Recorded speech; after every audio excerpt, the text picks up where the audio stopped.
अस्सलाम वालेकुम एवरीवन। उम्मीद है आप सब लोग खैरियत से होंगे। आज आपके लिए लाए हैं ब्लैक फॉरेस्ट पेस्ट्री की रेसिपी। बहुत जूसी, फ्लेवरफुल और सॉफ्ट पेस्ट्री हम तैयार करेंगे, बिल्कुल परफेक्ट। तो चले इसकी रेसिपी देखते हैं। तो सबसे पहले हम स्पंज रेडी करेंगे और उसके लिए एक बोल में शामिल करेंगे 3 अदद अंडे। मेक श्योर करना है कि अंडे आपके रूम टेम्परेचर पर हो।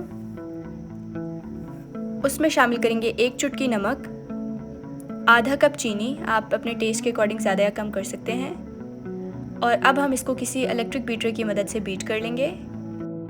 आप चाहें तो इसको हैंड मिक्सर से भी मिक्स कर सकते हैं, बहुत इजीली विस्क हो जाएगा ये। चीनी हमने बहुत अच्छे से अंडे में मिक्स कर लेनी है और जब इस तरह फ्लफ़ी सा मिक्सचर तैयार हो जाए तो उसमें शामिल करेंगे आधा चम्मच वनीला एसेंस और 2 चम्मच कुकिंग ऑयल। साथ साथ हम इसको मिक्स करते रहेंगे और थोड़ा थोड़ा करके ऑयल शामिल करेंगे।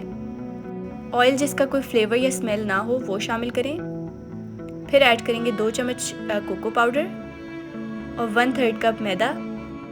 थोड़ा थोड़ा करके हम मैदा शामिल करेंगे और इसको विस्क की मदद से मिक्स कर लेंगे। रिमेनिंग मैदा हम यहाँ पर ऐड करेंगे। ड्राई इंग्रेडिएंट्स जैसे मिक्स हो जाएं आपने विस्क करना छोड़ देना है, क्योंकि ओवर मिक्स हो जाए तो केक आपका अच्छा बेक नहीं होगा। अब यहाँ पर हमने एक बेकिंग ट्रे को ग्रीस करके बटर पेपर लगा लिया था और उसको दोबारा ग्रीस करके हम अपना बैटर शामिल कर लेंगे।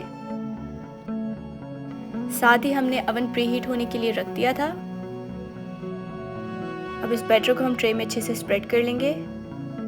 इसको अब बेक कर लेंगे हम 12 से 15 मिनट्स के लिए 180 डिग्री सेंटीग्रेड पर। ये बहुत ही ज़बरदस्त केक तैयार हो गया है। इसको अब हम ठंडा होने के लिए छोड़ देंगे। तब तक हम एक बोल में शामिल कर लेंगे हाफ कप व्हिपिंग क्रीम और इसको इलेक्ट्रिक बीटर की मदद से बीट कर लेंगे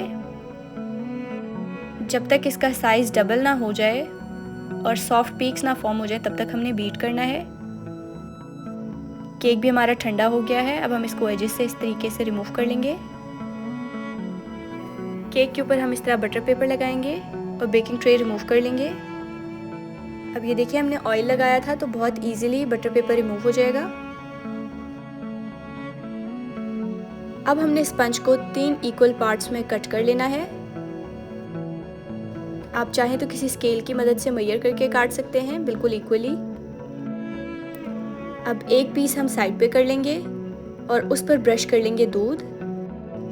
इससे ये कि हमारी पेस्ट्री बहुत सॉफ्ट और मॉइस्ट रहेगी। आप चाहें तो दूध में थोड़ी सी चीनी भी शामिल कर सकते हैं। अब हमने जो व्हिपिंग क्रीम तैयार की थी वो अच्छे से स्प्रेड कर लेंगे।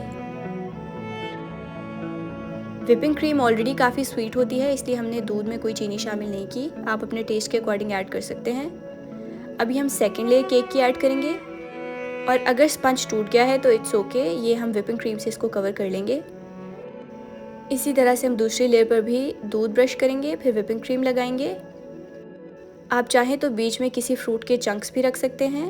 और सिमिलरली यहाँ पर हमने थर्ड केक की लेयर लगा दी है और उस पर हमने व्हिपिंग क्रीम लगा दी है। अब इस सब के ऊपर व्हिपिंग क्रीम स्प्रेड कर लेनी है। और लास्टली हमने यहाँ पर चॉकलेट को एक पीलर की मदद से पील कर लिया था और उसकी शेविंग्स ऐड की हैं। अब इसको यहाँ पर हमने पेस्ट्री की फॉर्म में काट लिया है। तो ये हमारी बहुत ही ज़बरदस्त सी ब्लैक फॉरेस्ट पेस्ट्री तैयार हो गई है। उम्मीद है आप सब लोग को आज की रेसिपी पसंद आई होगी। ट्राई करें तो कमेंट करके ज़रूर बताइएगा और अपने फ्रेंड्स के साथ आज की रेसिपी ज़रूर शेयर कीजिएगा।